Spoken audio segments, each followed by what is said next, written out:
പ്രഭാസ് നായകനായി എത്തിയ block buster ചിത്രം കൽക്കി 2898 ADയുടെ തുടർഭാഗത്തിൽ ദീപിക പദുക്കോൺ ഉണ്ടാകില്ലെന്ന് പ്രഖ്യാപിച്ച നിർമ്മാതാക്കൾ ചർച്ചകൾക്കൊടുവിൽ തങ്ങൾ വഴി പിരിയുകയാണെന്നും തീരുമാനിച്ചതെന്നും വരാനിരിക്കുന്ന ഭാഗത്ത് ഇനി ദീപിക പദുക്കോൺ ഉണ്ടായിരിക്കില്ലെന്നുമാണ് ചിത്രത്തിൻ്റെ നിർമ്മാതാക്കളായ വൈജയന്തി മൂവീസ് സമൂഹ മാധ്യമങ്ങളിലൂടെ സ്ഥിരീകരിച്ചത്. ചിത്രത്തിൻ്റെ ആദ്യ ഭാഗത്ത് സുമതി എന്ന നായിക കഥാപാത്രമായിട്ടായിരുന്നു ദീപിക പദുക്കോൺ എത്തിയത്. കൽക്കി 2898 ADയുടെ വരാനിരിക്കുന്ന സീക്വലിൽ നടി ദീപിക പദുക്കോൺ ഭാഗമാകില്ലെന്ന് ഔദ്യോഗികമായി പ്രഖ്യാപിക്കുന്നു.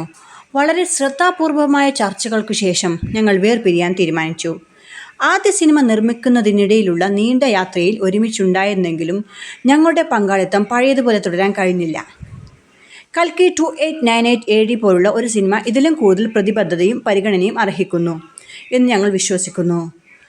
ദീപികയുടെ ഭാവി പ്രവർത്തനങ്ങൾക്ക് ഞങ്ങൾ ആശംസകൾ നേരുന്നു. വൈജയന്തി മൂവീസ് ഔദ്യോഗിക കുറിപ്പ് പങ്കുവച്ചത് ഇങ്ങനെയായിരുന്നു. അമിതാഭ് ബച്ചൻ, പ്രഭാസ്, ദീപിക പദുക്കോൺ, കമൽ ഹാസൻ എന്നിവരെ പ്രധാന കഥാപാത്രങ്ങളായി നാഗ് അശ്വിൻ സംവിധാനം ചെയ്ത ചിത്രമാണ് കൽക്കി 2898 AD.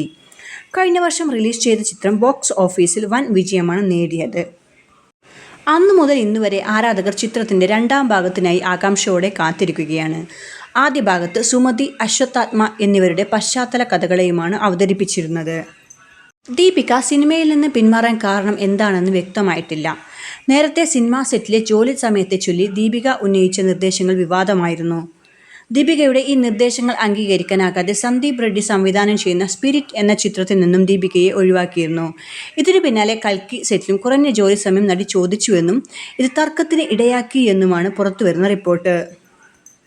ഇതിനെ തുടർന്നാണ് നടിയെ സിനിമയിൽ നിന്ന് പൂർണ്ണമായി ഒഴിവാക്കിയതെന്നാണ് വിവരം.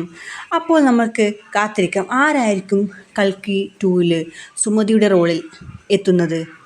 ഏതായാലും വെയിറ്റ് ചെയ്യാം. അപ്പോൾ പുതിയ വാർത്തകൾക്കും വിശേഷങ്ങൾക്കുമായി ചാനൽ സബ്സ്ക്രൈബ് ചെയ്യാൻ മറക്കല്ലേ. ബെൽ ഐക്കൺ കൂടി ക്ലിക്ക് ചെയ്യണേ. താങ്ക്